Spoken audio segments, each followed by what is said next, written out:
What can we do to influence what's in people's hearts? How can we make sure that everyone is welcome here on the corner? And how can we grow this space so that everyone everywhere is welcome? We've been aided in this effort by a series of local faith leaders discussing what love your neighbor means for human interactions. And one of those faith leaders is here today. Please welcome from the United Methodist Church of Danbury, Pastor Michael Cobb.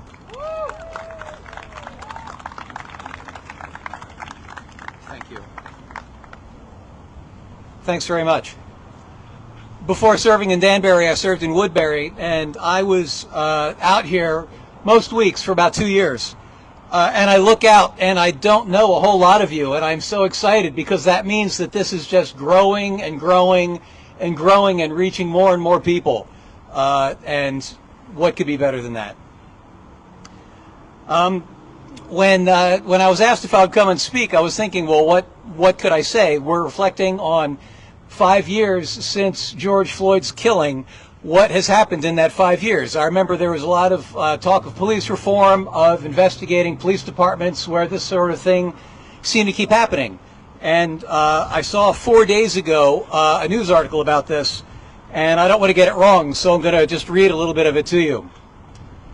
The Trump administration is moving to dismiss federal oversight agreements in Louisville and Minneapolis that were put in place following the failed shooting of Breonna Taylor and police killing of George Floyd, and also dropping investigations into several major U.S. police departments. The move, announced by the head of the Justice Department's Civil Rights Division, reflects the administration's opposition to agreements that require reform of police departments where a pattern of misconduct has been found. Derek Johnson, president of the NAACP, said, "It's no surprise. It's been 5 years, and police reform legislation still hasn't passed in Congress, and police departments still haven't been held accountable. We elect people to take action. All they seem to do is take action against us. How much longer do you need to actually do something?" So there we go. As was just mentioned, I was asked to speak as a clergy person and asked to speak from the perspective of a faith leader. One of the things I wanted to point out was that in faith traditions, there are people who are truth tellers. In my tradition, they're called prophets. The job of a prophet is to point out the things that folks in power want to be memory hold. In other words, there are things that are said and then they're left to fade into nothingness. The job of some of those people is to make sure that does not happen without challenging that. Folks, you're all prophets because you're taking these things that have been said, these promises that have been made, and you're ensuring that they don't get forgotten without a fight. So thank you for that. Now, as a faith leader, I'm in a religious tradition. The job of religion is to give you an opportunity to act out your beliefs. In other words, if they're just beliefs, then there's something on a piece of paper. But when they're lived out in community, you can change the world. You all are here living out your beliefs in community. That's how the world changes. So thank you for doing that. I'm going to share a little bit of scripture from you. This is from the Gospel of Luke, chapter 12. "Nothing is covered up that will not be uncovered, and nothing is secret that will not become known.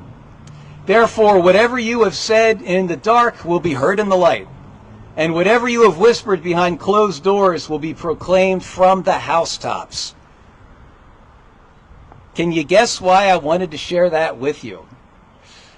Again, you are here as a public witness. You are witnessing to the soul of this community and to the part that you all play in it. There isn't much more important than that. Keep going. Faith communities also bring hope and solidarity. I've told you many times when I'm up here, I feel like this is my going to church because you all give me hope and strength that I can then take when I leave this place and use that to do what I can in the world. Look around. I pray that you've been doing that for each other and that you will continue doing that for each other for a long time. Faith traditions, like I said, when they're used to hold people in power accountable, that's when they do good. That's when they stop being empty words. That's when we stop using phrases like thoughts and prayers and hold people in power accountable. That's what we are all doing every time we're here.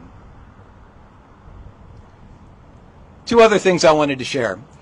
One of the things that happens in my religion is we talk about evangelizing, which means you're taking what you know, you're taking what you do, and you're bringing it and you're introducing it to new people. Well, there's no reason that we can't do that here. Evangelizing a message, promoting love, and celebrating diversity to reach more and more people in more and more places.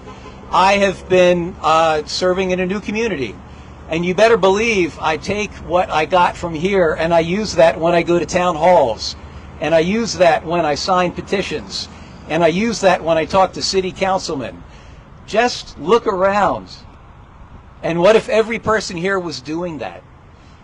That is how you affect change. And by the way, I know that a lot of you are doing that because I've watched you do it. Keep going. I also learned something new when I was preparing for today. I learned that 100 years ago today, on May 25th of 1925, a school teacher named John Scopes was convicted of teaching any theory that denies the theory of divine creation as taught in the Bible. You've heard of this, the monkey trial? Guys, in my Bible there are 4 separate creation stories. Which one am I supposed to not be denying? What happened 100 years ago was a triumph of dogma over educational best practices. What we see today are people that are trying to educate one another and being told that they may not do so in the name of a dogma which is inconvenient for people in power. Keep going. Keep pushing against that. Lastly, that word evangelism that I used, I got to tell you, I know church people don't like it, so I can even wonder what you all think of it. In English, it means sharing good news. We are a beacon of good news for people who need it, for people who are discouraged. You just heard talk of people who have come by, seen us, and been grateful for that beacon of hope and beacon of good news. You are doing that the time while you're here. And I guess I'm going to wrap up just by saying that after 5 years, that means that there are some young people, some who were young teens when they started doing this, that as far as they know, it is a normal thing for everyday people to take a public stand against hate and bigotry in supporting their neighbors. As far as they know, that is a normal thing. I got to say, because you are here, you are making it a normal thing. Thank you once again for showing up today. Thank you for doing this.